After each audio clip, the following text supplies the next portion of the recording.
Life often throws us into storms of pain and confusion, leaving us to wonder, where is God when everything feels unbearable? This question cuts through our being, exposing the raw vulnerability of our humanity.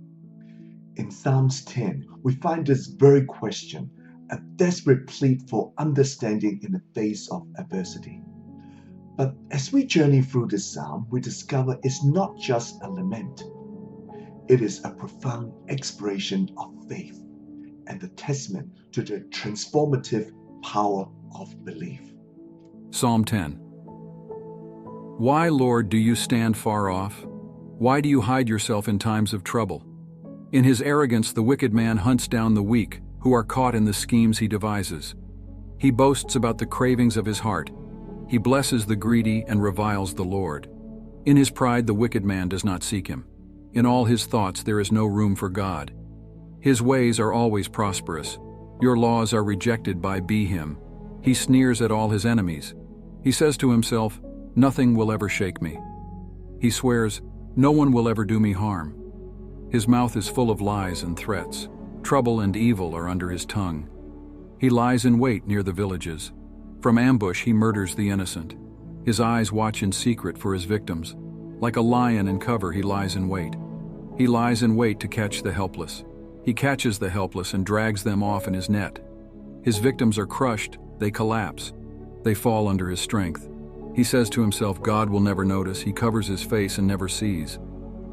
Psalms 10 revealed to us that many people hold misconception about God. When life gets tough, there are three common misunderstandings. The first one is the denial of God's existence. Some reject the idea of God entirely, especially when life seems to go wrong. They see success as solely a result of their own effort, disregarding the possibility of divine presence. This perspective fosters a sense of self-sufficiency and blindness to God's involvement in our lives. 2. The feeling of God's indifference. When life hits hard, it's easy to believe that God doesn't care. The pain can lead to a feeling of abandonment, as if God turns a cold shoulder to us. This sense of indifference can make the world feel lonely and harsh. And 3. Treating God like an afterthought. Some view God as a distant, passive force, like a cosmic vending machine, granting wishes with no strings attached. They live as if there are no moral guidelines, making choices without considering the consequences. Arise, Lord. Lift up your hand, O God. Do not forget the helpless. Why does the wicked man revile God?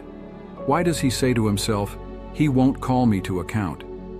But you, God, see the trouble of the afflicted. You consider their grief and take it in hand. The victims commit themselves to you. You are the helper of the fatherless. Break the arm of the wicked man. Call the evildoer to account for his wickedness that would not otherwise be found out. The Lord is king forever and ever. The nations will perish from his land. As David prayed, he encountered God, and his focus and his attitude changed.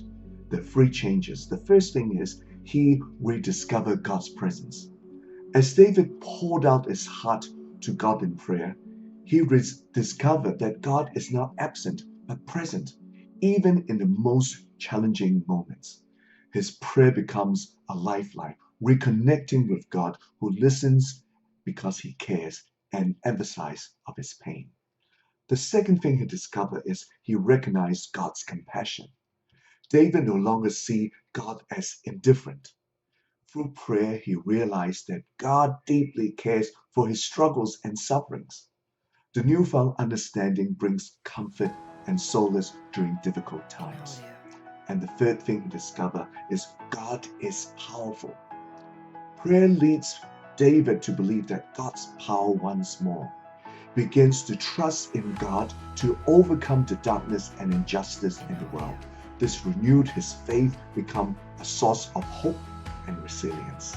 You, Lord, hear the desire of the afflicted. You encourage them, and you listen to their cry, defending the fatherless and the oppressed, so that mere earthly mortals will never again strike terror. Then David's faith arise. And there's two things we can see. The first thing is shifting from circumstantial faith to really trusting God. Just like David, our faith can start off being influenced by our circumstances. We might believe in God when things are going smoothly and question His presence when life gets tough. However, as we grow and deepen our relationship with God, we learn to trust Him regardless of our circumstances. The second thing is the resilience faith. Through the trials and tribulations of our lives, our faith has the potential to become unshakable. We come to believe God He is with us through every problem, every heartache. This faith becomes an anchor that steadies us in the midst of life's storm. In conclusion, Psalms 10 teaches us that even in our darkest moments, it's okay to wrestle with the question, where is God? Through prayer and reflection, we can find answers that transform our understanding. As we journey through our lives, we can discover that God is always present, caring deeply and powerful, and guide us through life's challenges. So when life hits hard and feels overwhelming, remember that you are not alone. God is with you, offering strength and guidance for your journey. Again, thank you for watching this video. If you find this video helpful and informative, please like it, subscribe, and share it with your friend. I'll see you very soon.